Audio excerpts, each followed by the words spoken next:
Buen día.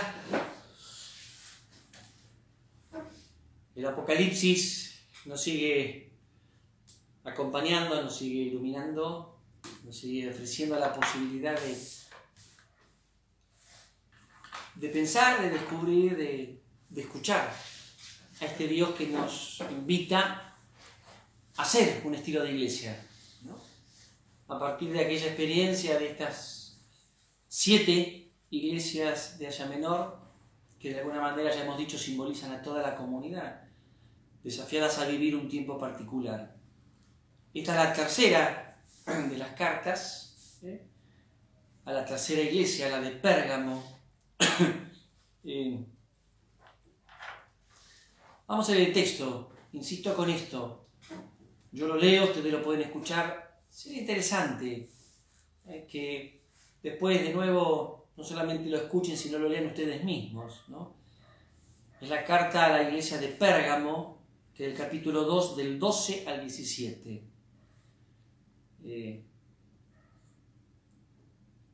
La palabra es como esa espada, ¿no? De doble filo, algo vamos a decir justamente en este pequeño párrafo.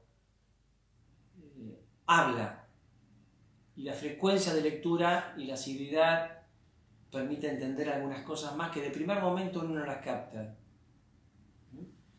El texto dice así: escribe al ángel de la iglesia de Pérgamo, el que tiene la espada de doble filo afirma: sé que tú habitas donde está el trono de Satanás. A pesar de todo permaneces fiel a mi nombre y no has renegado de tu fe en mí, ni siquiera en la época de Antipas, mi testigo fiel, al que mataron en el lugar donde habita Satanás. Sin embargo, debo reprocharte algo, y es que tienes adictos a la doctrina de Balaam, el que enseñó a Balac cómo debía seducir a los israelitas para que se prostituyeran, comiendo los alimentos sacrificados a los ídolos. Tienes además partidarios de la doctrina de los nicolaitas. Arrepiéntete, o iré enseguida para combatirlos con la espada de mi boca. El que pueda entender, que entienda lo que el Espíritu dice a las iglesias.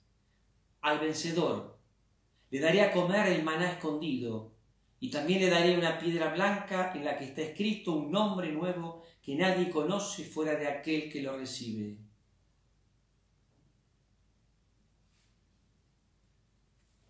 Esto es lo que nos está relatando el autor de este libro, ¿no? Primero volvemos a insistir en esto del título que se le aplica a Jesús, ¿no?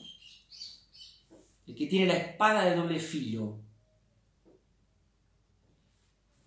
En el capítulo anterior, en el capítulo 1, 16, decía: en su mano derecha tenía 7 estrellas, de su boca salía una espada de doble filo. Es decir, esta imagen de la espada de doble filo tiene que ver con la palabra. Es decir, el que escribe es el Cristo, que tiene una palabra capaz de transformar, porque se mete en lo profundo del hombre, transformar el corazón del hombre.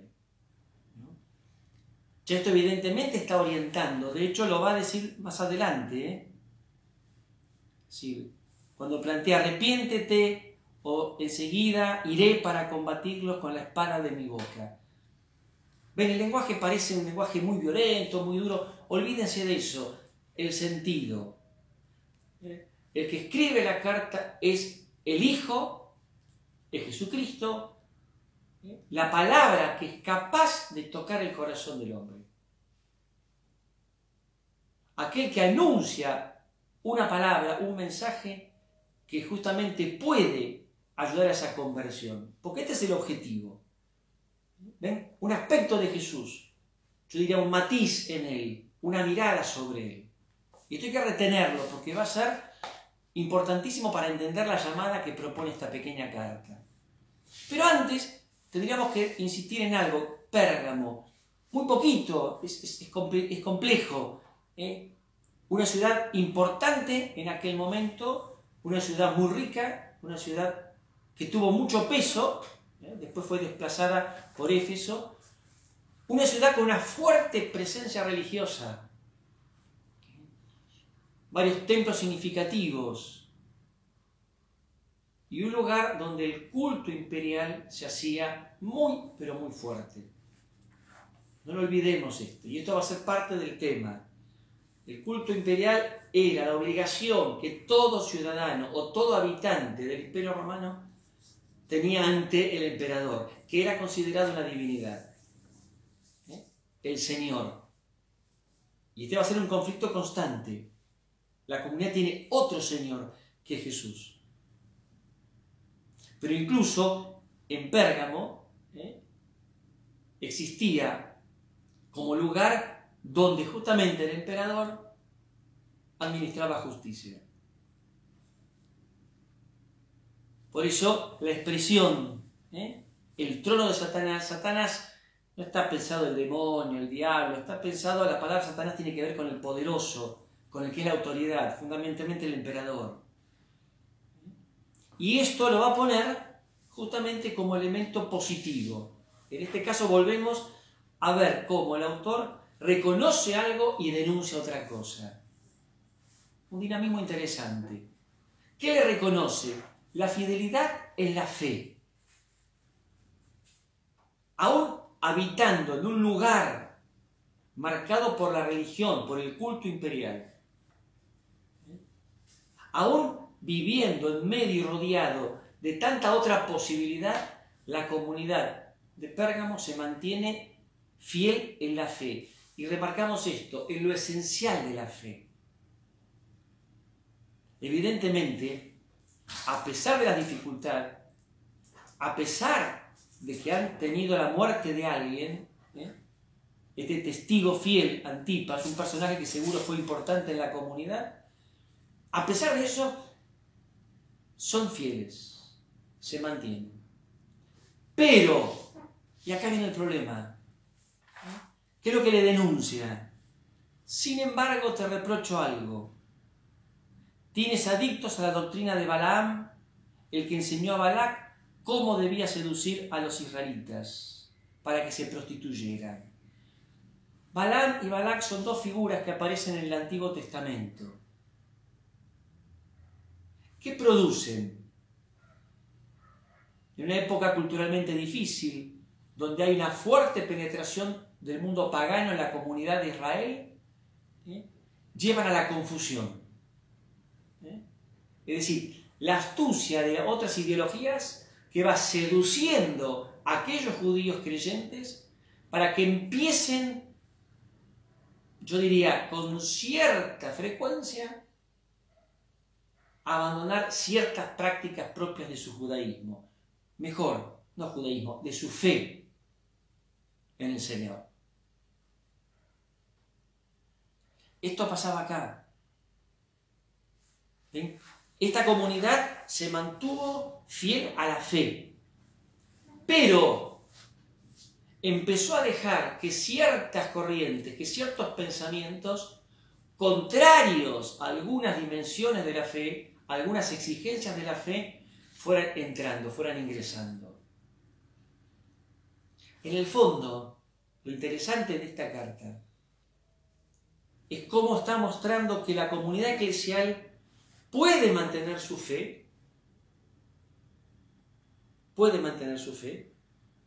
sigue siendo cristiana, yo diría en la centralidad de Jesús, pero expuesta a otras maneras de pensar, puede comenzar a tergiversar esa misma fe,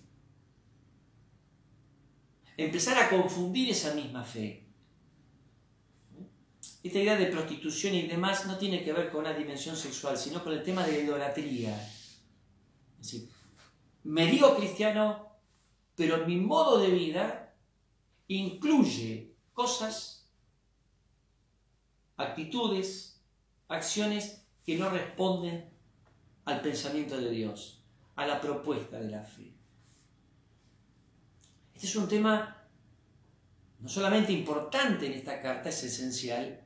No solamente habla de aquella época, sino que en el fondo habla de una cuestión permanente en la fe cristiana.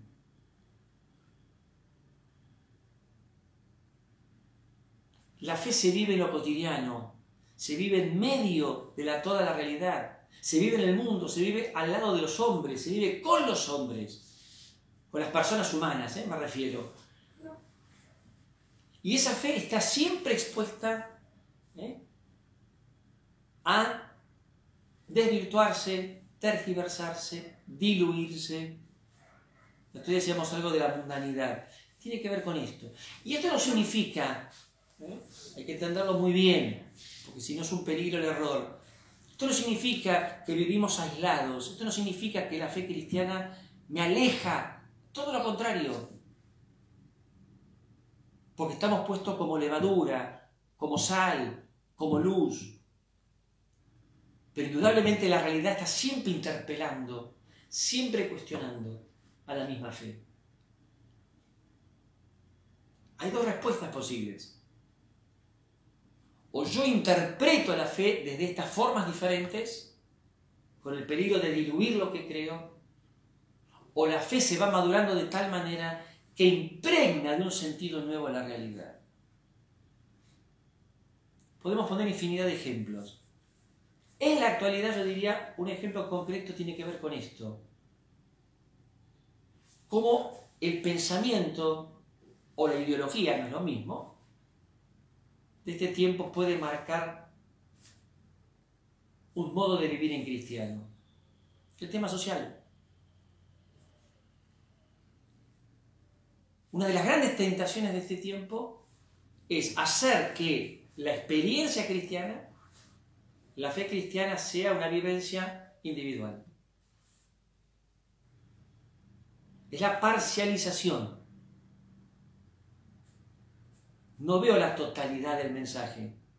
No comprendo la integridad de la propuesta evangélica. Tomo lo que quiero. Esto desvirtúa el mensaje.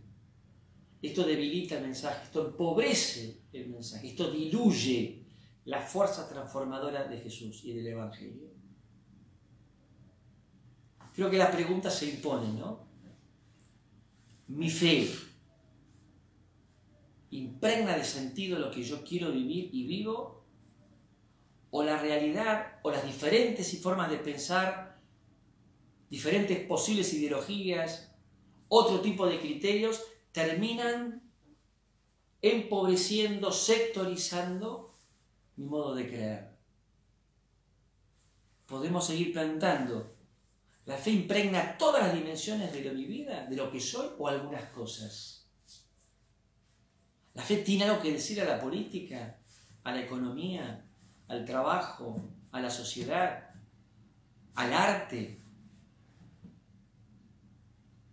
No es cristiandad, No es imponer a nadie un modo de creer. Pero el mensaje de Jesús toca a todo lo humano. El reino de Dios conjuga una serie de valores.